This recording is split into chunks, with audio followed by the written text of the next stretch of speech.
नमस्कार, आप देख रहे हैं लाइव सिटीज़। मैं हूं आपके साथ शिवम। बिहार में लगातार पोस्टर वार जारी है और आज आरजेडी द्वारा एक नया पोस्टर जारी किया गया है जिसमें उन्होंने साफ तौर पे नीतीश कुमार को घेरने का काम किया है और उसमें उन्होंने ये भी दर्शाया है कि किस तरह से जो भी प्रवासी मजदूर बाहर आ रहे हैं उनके जो नीतीश कुमार द्वारा उन्हें चोर और डकैत कहा जा रहा है। और क्या कुछ इस मामले पे जब हमने बीजेपी के प्रवक्ता से बात की तो उनका क्या कुछ कहना है, पहले आप वो सुने। देखिए, राजद के पास कोई मुद्दा नहीं है। राजद जो है वो मुद्दा विहीन है।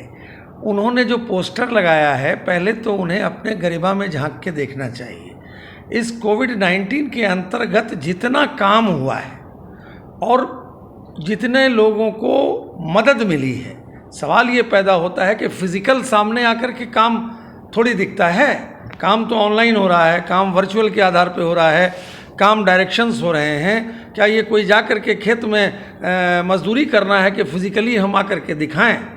एनडीए, जनता दल यूनाइटेड और भारतीय जनता पार्टी ने मिल करके, चाहे वो मजदूरों का सवाल हो या कोविड-19 का सवाल हो या उनके कल्याण का सवाल हो, ये सारा का सारा काम जो है रोज़ डे टू डे हो रहा है। ये तो पब्लिक डोमेन में है।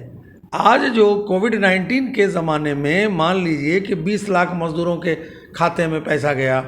जिनका राशन कार्ड था उनको 1-1 हज़ार मिला, जिनका राशन कार्ड नहीं था उनको राशन कार्ड बनाया गया, और उनका राशन कार्ड जिनका नहीं बना, जीविका के माध्यम से भी उनको जो है उसका लाभांश मिला। या मान लीजिए कि स्वास्थ्य के क्षेत्र में भी जो पहले कोविड-19 के पहले जो चीज़ें नहीं थी, लाखों लाख जो है जाँच जो है आपका जो है होने लगा। तो कहने का मतलब ये है कि सभी क्षेत्र में और इस प्रकार की विपदा में, इस प्रकार के डिज़ास्टर में, जब इतना बड़ा डिज़ास्टर हुआ है, कोविड-19 पूरा विश्व जूझ रहा है, देश के अंदर भी हमारे देश के यशस्वी प्रधानमंत्री ने 100 समय लॉकडाउन किया, और जब 100 समय लॉकडाउन किया तो उसके अच्छे परिणाम आए। और बिहार के अंदर भी आज साहब 150 से ज़्यादा गाड़ियाँ श्रमिक ट्रेन चली। तो कहने का मतलब ये है कि चाहे वो श्रमिक ट्रेन आई या जो भी चीज़ें हुई, श्रमिकों को यहाँ लाया गया, जो अनऑर्गेनाइज सेक्टर के लोग थे उनको आकर के स्टेबल किया गया। तो खाली बोलने से नहीं ना होगा। पोस्टर में ये भी चस्पा किया गया कि जो भी मजदूर या प्रवासी बाहर से आ रहे हैं उन्हें नीतीश कुमार के द्वारा, उनके अधिकारियों के द्वारा यह कहा जा रहा है, उनके नेताओं के द्वारा, कि वो लोग चोर या गुंडे हैं। ये गलत है, ये बेसलेस बात है। ये जो लोग कर रहे हैं वो बेसलेस बात कर रहे हैं। जो भी बिहार के लोग थे और या बिहार आए, आज बिहार में जो श्रमिक ट्रेन आई कैसे आई, स्पेशल श्रमिक ट्रेन कैसे आई? हमारे उप मुख्यमंत्री ने जब आवाज़ उठाया और कहा, माननीय प्रधानमंत्री जी से आग्रह किया, तो श्रमिक ट्रेन, स्पेशल ट्रेन आई और सारे के सारे मजदूर आए।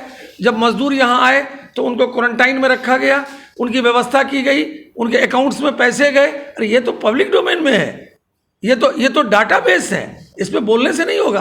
तेजस्वी जी अपने गरिमा में झांक के देखें, और वो बिहार के सबसे बड़े कैपिटलिस्ट हैं, सबसे बड़े पैसे वाले हैं, जो कि 24,000 जितना उनकी उम्र है उतना 1,000 करोड़ रुपया उन्होंने अवैध ढंग से कमाया है। चाहे वो चपरासी को नौकरी दिलाने का मामला हो या अदर मामला हो। सवाल ये पैदा होता है कि बिहार के सबसे बड़े धन्ना सेठ राजद के मुखिया हैं, और इस सिचुएशन में, इस कोविड-19 में, देखिए ये तो साफ झलकता है ना। 15 बनाम 15 आप एनालिसिस कर लें कि जिस ज़माने में राष्ट्रीय जनता दल की सरकार थी, वो सरकार जो थी वो क्रिमिनलाइजेशन की सरकार थी। राष्ट्रीय जनता दल के ज़माने में राजनीति का अपराधीकरण हुआ था। जो अपराधी लोग थे उनको MP MLA का टिकट देकर के राजनीति का अपराधीकरण किया गया था, अपराध का राजनीतिकरण किया गया था, और भ्रष्टाचार का सरकारीकरण था राजद के हुकूमत में। तो सवाल ये, और ये सरकार ये जो है करप्शन, क्राइम और कम्युनलिज्म, तीनों पर जीरो टॉलरेंस रखती है। चाहे वो करप्शन हो, क्राइम हो या कम्युनलिज्म हो, एनडीए की सरकार का जीरो टॉलरेंस है। जो भी अपराधी हैं वो जेल के अंदर नजर आ रहे हैं। आज होटवार जेल में हैं, लालू जी की नहीं है, कौन लोग हैं? तो ये तो जनता के सामने है, 15 बनाम 15। एक तरफ विकास है, एक तरफ विनाश है। ये दो धाराओं की लड़ाई है। आपको तय करना है, बिहार के लोगों को तय करना है कि वो विकास के साथ जाएंगे, सबका साथ, सबका विकास, सबका विश्वास, बिहार की नीतीश की अगुवाई में, सुशील मोदी जी की अगुवाई में आने वाले दिनों में बिहार के अंदर जो चुनाव होगा वो साफ स्पष्ट करेगा कि 200 प्लस से एनडीए जीतेगी और ये हाशिए पर नजर आएंगे। आखिरी सवाल ये है कि बिहार की जनता तो काम पे विश्वास करेगी ना। हमने जो काम किया है 15 साल में, चाहे महिला सशक्तिकरण का काम हो, चाहे दलितों का काम हो, शोषित का काम हो, पीड़ित का काम हो, अकलियत का काम हो, डेवलपमेंट का काम हो, स्कूल का काम हो, हॉस्पिटल का काम हो, रोड का काम हो, पुल पुलिया का काम हो, ये तो झलक रहा है ना। आज पूरे बिहार के अंदर जो कनेक्टिविटी है, आप किशनगंज से भी 5 घंटे के अंदर पटना पहुंच सकते हैं, आप भागलपुर से भी 4 घंटे के अंदर पटना पहुंच सकते हैं, आप भभुआ से भी पहुंच सकते हैं। पूरे बिहार की जो कनेक्टिविटी हुई है रोड के माध्यम में, आप जरा देख लीजिए। एक जमाना था, लोग क्या कहते थे, लालू जी मजाक उड़ाते थे, क्या हम जो है बिहार की सड़कों को हेमा मालिनी का गाल बना देंगे। ऐसे चलता है क्या? ये फुल्लड़पन से चलता है क्या?